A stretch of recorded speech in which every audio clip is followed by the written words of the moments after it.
cryptocurrency is a form of digital currency that's in its infancy. Because it's so new, most of us aren't knowledgeable of what it is and how exactly it works, particularly since some of those rules are being written in real time. And where you find money, there's usually a scammer ready to take full advantage. Nathan Calhoun from Schoolsfirst Federal Credit Union is here to talk about common cryptocurrency scams and how to avoid falling victim. Welcome, Nathan.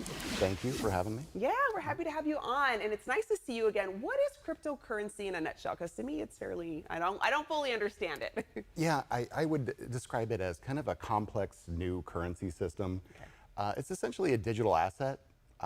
It can be used as currency, but it gets circulated without any help or intervention by a government or financial institution.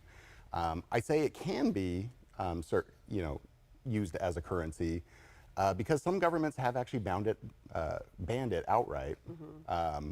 Here in the U.S., we have more of a use at your own risk policy towards it. So, whether it's considered tender is really between the buyer and seller in a transaction. And I heard you say use at your own risk. So how do scammers kind of come into the picture?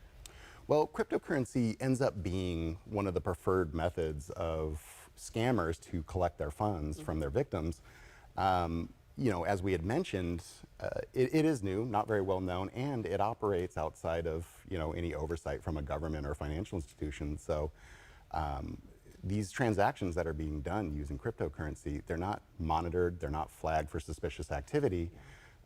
When the funds get transferred, those funds are gone, and essentially the scammers are able to collect those funds, and then they're gone too. Oh, wow. And they're able to remain anonymous. Yeah, so what kind of cryptocurrency scams are out there right now? Well, there's a whole bunch, but the FTC lists four at their highest. They have what they call investment-related scams, romance scams, business imposters, government imposters. The top one being the investment scam out there.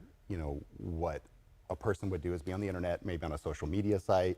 They'd see an ad for an amazing investment. They'd click through, find a website that looks legitimate. It will even let you open a new account, create a logon, invest their money. Yeah. All of this is a sham.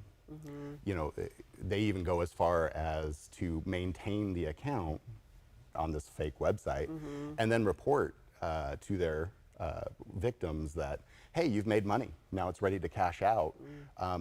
Please, though, you're going to have to send us some fees and some taxes. So, send us more money. You lose the initial investment, you lose the taxes and the fees, and the scammers are gone. Oh, my goodness. And I heard you mention romance scams. What does that entail?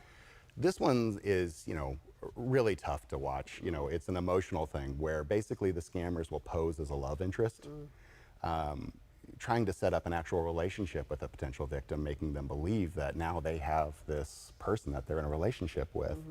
And then they'll do things like put out there that maybe they need a surgery, or they're a advanced crypto investor, and all we need is a little seed money. Can you send that over, or can you help me with funds for my surgery?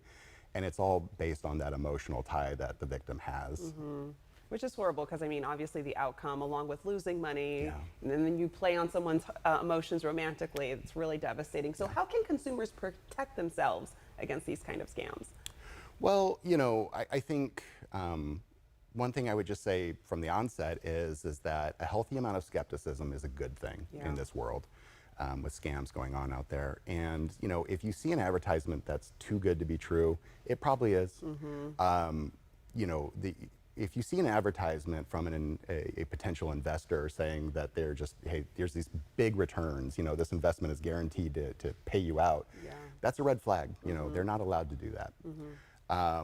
The other thing to know is know who you're dealing with as an investment broker.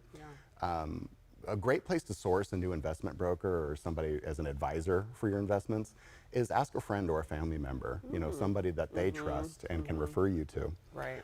Anytime you're working with a investment broker, you can actually go to a website, and it is a website called brokercheck.finra.org, where you can actually go on and check to see that the investment broker that you're working with is actually a registered investment broker. Oh. Lastly, I would say understand the investments that you're getting into. Yeah.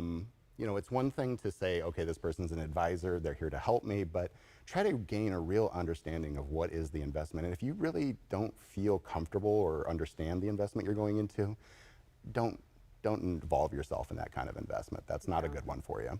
Yeah. And lastly, you know, if anybody is telling you to send them funds, crypto or otherwise, over the internet, if you only know them over the internet, it may not be a trustworthy person to receive those funds. Yeah. So I would avoid those two. Yeah, and you really pinpointed it. I feel like really doing the research and just making sure, like you said, if it sounds too good to be true, Yeah. it probably is. And I know Schools First, you have many locations that people can go to to get more of that. And for more information, you can visit schoolsfirstfcu.org.